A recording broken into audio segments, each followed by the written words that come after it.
other things about me in introducing me. They have touched upon a number of the points that I've been talking about in this campaign. And as has been said, children, senior citizens, those are particular demographic groups that are very, very near and dear to my heart. Of course, we have our Camp Anchor program. A number of you know about that program in the town of Hempstead. It helps children with challenges.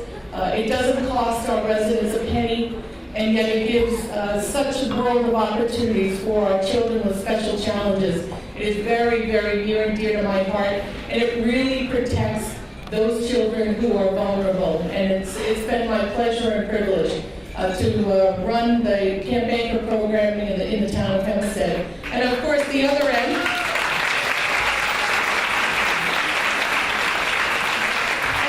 our senior citizens. Now, there's no senior citizens in this room, but if you happen to know someone who is a senior, I want you to know that as district attorney, I am going to be opening an elder abuse bureau. There has never been one.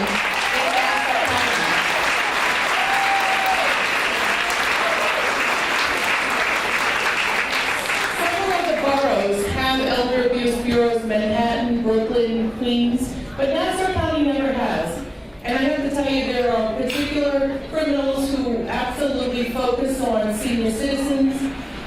They go after them with investment schemes, burglary schemes, other kinds of things that they really target our golden citizens, our senior citizens. And after all, it's our senior citizens who have made Nassau County the great place it is to live, work, and raise a family. And they deserve all the protection that we have from the district attorney.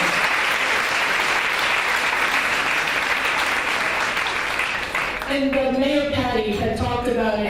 She had touched upon the heroin scourge that we are all witnessing and experiencing here in Nassau County. I dare say it's probably a rare woman in this room who doesn't know someone, either in their own family or a neighbor, a colleague, whose family has not been touched by addiction.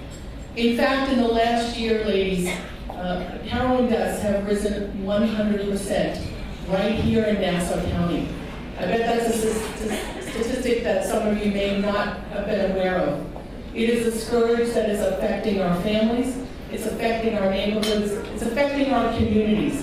And if we don't do something about it, we are going to really be in big trouble here in Nassau County. And let me just tell you a little story about my opponent with regard to something called diversion courts. This is a court for people who are not violent, but who are helplessly addicted to an illicit drug. They find themselves in the criminal justice system because of that addiction, but not because they're drug dealers or because they're violent.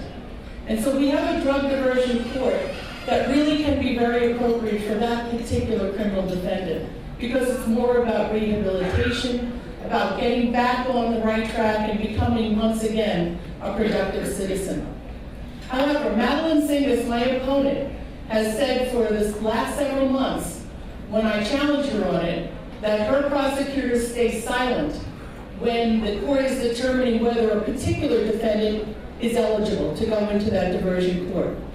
And I have argued vociferously for the last several months that she is abdicating her responsibility as the district attorney in not saying a word about whether a particular defendant is an appropriate candidate. Why am I so concerned about that? Well, all we have to do is look what happened in New York City to that poor Officer Holder this past week. Come to find out, the man who is charged with killing that heroic NYPD officer just a few days ago was in diversion court. But that man had had 28 arrests. He had been first arrested at the age of 13 or 14. He was a career criminal. And yet that man was allowed to go into diversion court. Now, Cyrus Vance, the Manhattan DA, very quickly piped up and said, we objected.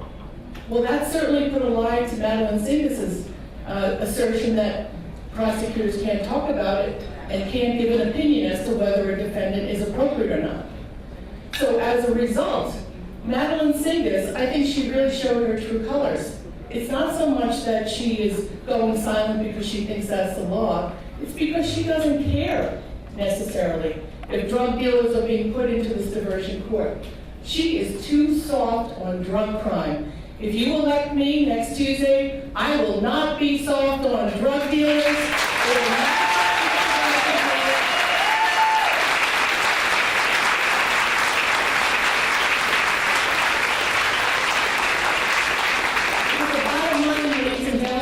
mostly ladies, but we have some great men in here too, and we'll acknowledge them as well. But the bottom line is, she has been abdicating her responsibility as the spokesperson for the people of Nassau County, you and me, by going silent and not giving an opinion as to whether those defendants should be in diversion court. So as a result, drug dealers have been put into diversion court. It's a revolving door of justice. They get out quickly so that they can sell illicit drugs to your children, your grandchildren, your neighbors' kids, that much more quickly. Is that the right thing to do for Nassau County? Absolutely not. And as your DA, I will put a stop to that policy. That's a soft on crime policy. I am going to be really, really tough on the drug dealers. I will be compassionate with the addicts who need rehabilitation and are not otherwise violent or drug dealers. That's a special category of people, and they deserve our compassion. But with regard to drug dealers, no deals for drug dealers. If Kate Murray is your district attorney, I assure you of that. I met you on stage.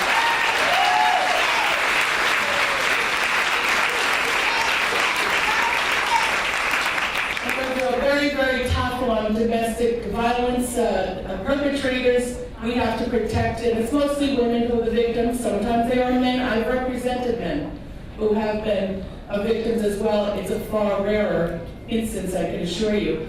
So we have to protect those women. We have to protect their children from the abusers who keep them entrapped financially and emotionally and all other ways.